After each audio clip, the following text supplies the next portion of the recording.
આજના આપણા આ વિડીયોમાં આપણે કમ્પેરિઝન કરવાના છે આ માઇકને આ હેન્ડસ્પ્રીવાળા માઇક સાથે. જે સેમસંગની એક હેન્ડસ્પ્રી આવે છે, તમે બહુ યુઝ કરીએ છીએ એક ટાઈમમાં. જે અમાઉન્ટ હું કહું તો એ ટાઈમ પર 400 રૂપિયાની અરાઉન્ડ આ હેન્ડસ્પ્રી આવતી હતી. ઓરિજિનલ હેન્ડસ્પ્રી છે મારા પાસે આ. તો ભાઈ આ બહુ વેલ્યુ છે, મતલબ આની હું હજુ બી તમને કહું, આ માઇક અને આનું જે માઇક, આનું જે રિસીવર છે એ બેસ્ટ છે. હું એટલે આજે એની કમ્પેરિઝન કરવાનો છું. જેમ કે હવે તમે અવાજ આવતો હશે, અહીંયા ગાડીઓ આવે જાય છે, તો એને બી આ કેપ્ચર કરે છે આ માઇક, ઠીક છે. બરાબર, બેકગ્રાઉન્ડ નોઇસ વધારે લઈ લે છે. અને લોંગ ડિસ્ટન્સમાં બી કંઈક કામ ચાલી રહ્યું છે, હાર્ડવર્કનું યા કંઈ બી થઈ રહ્યું છે, તો આનો વોઇસ છે તરત જ મતલબ એ કેપ્ચર કરી લે છે, ઠીક છે. અહીંયા એક ફેન ચાલી રહ્યો છે લગભગ, એનો બી જો આ ગાડી જાય, ઠીક છે. તો આવી રીતે તમને વોઇસ આનો તરત આ કેચ કરી લે છે. બટ હવે આપણે આને કમ્પેર કરીએ, ઠીક છે.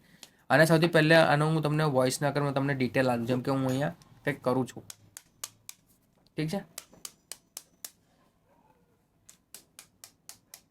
ઓકે, તો તમને વોઇસ આવતો હશે, કઈ રીતનો આવે છે મને આઈડિયા નથી. બટ હા, ગાડીઓનો તમને વોઇસ તો મતલબ લગભગ ગાડીઓ ક્યાંથી જઈ રહી છે ને એને બી કેપ્ચર કરે છે. તો નાનામાં નાની વસ્તુ આ કેપ્ચર કરી લે છે, ઠીક છે. માઇક મને એક તરીકેથી સારું બી લાગે છે ને એક તરફથી ખરાબ બી લાગે છે, કેમ કે નોઇસ બહુ ખરાબ આવે છે.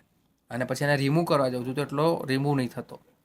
હવે આપણે આને કનેક્ટ કરીએ અને થોડું આનું બી તમને સાઉન્ડ સંભળાવું કે કેવો સાઉન્ડ આવશે આનો, ઠીક છે. હું પહેલાં આને ખોલી લઉં.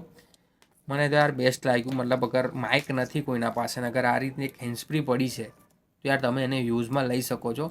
અગર તમે બજેટમાં છો તો તમે આ માઇક પાસે જઈ શકો છો. આ માઇકની જે અમાઉન્ટ છે મને લગભગ એ ટાઈમ પર મેં જ્યારે લીધું હતું, 3 વર્ષ યુઝ કરું છું, 400 રૂપિયામાં મેં લીધું હતું આ માઇકને.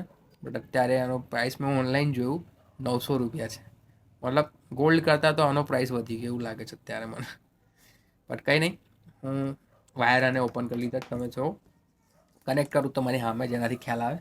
આપણે આ મારું ફોનનું માઇક છે, ઓકે કરી દીધું. હવે હું આને અહીંયા રિસીવર છે, જે તમે આને પકડીને જ તમે શૂટ કરો છો સારું રહેશે. તો હવે આ તમને જે અવાજ આવી રહ્યો છે એ સેમસંગની જે હેન્ડસ્પ્રી છે એનો આવી રહ્યો છે. કેમ કે મેં આને નિકાલ નાખ્યો છે. તમને વિશ્વાસ ના હોય તો જો, ઠીક છે. હું આને નિકાલ નાખ્યો છે બિલકુલ. આ માઇક હવે યુઝલેસ છે, મતલબ હવે અત્યારે આનું યુઝ થતું જ નથી, બરાબર. તો હવે તમને જે રીતનું બોલું છું, મતલબ જે અહીં બોલતો તો એ જ બોલું છું અને એટલા જ અવાજમાં બોલું છું. જે એવું નહીં કે ઘોટા પાડી પાડીને બોલું છું, બરાબર. તો આ જ તમને નેચરલ વોઇસ આવે છે. અને બીજી વસ્તુ કે હવે આની નોઇઝનું તમે ધ્યાનમાં આવતું છે કે એમાં જે નોઇસ કેવો આવે છે. કેમ કે હું આ વિડીયો એડિટ નહીં કરવાનો, આમાં હું નોઇસ માટે બિલકુલ મહેનત નહીં કરવાના. કેમ કે આ લાઈવ પ્રૂફ આપું છું, ડેમો આપું છું. જેમ કે હવે તમને આનો બી અવાજ હું સંભળાવું. આટલી ડિસ્ટન્સ પર આપણે રાખ્યું હતું.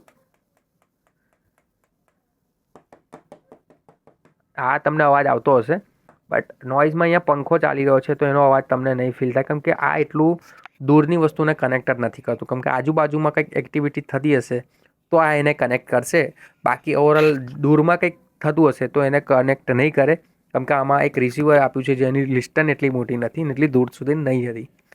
તો મારે તમને કહું, અગર તમે વોઇસ ઓવર વિડીયોઝ બનાવતા હોય, બસ ખાલી તમે વોઇસ ઓવર કરતા હોય, તો આ તમારા માટે બેસ્ટ રહેશે. જેમ કે અહીંયા ગાડી જઈ રહી છે લગભગ. હવે આનો અવાજ આવે છે કે નહીં ખબર નહીં, પણ હું બી સાંભળીશ તો મને ખ્યાલ આવશે.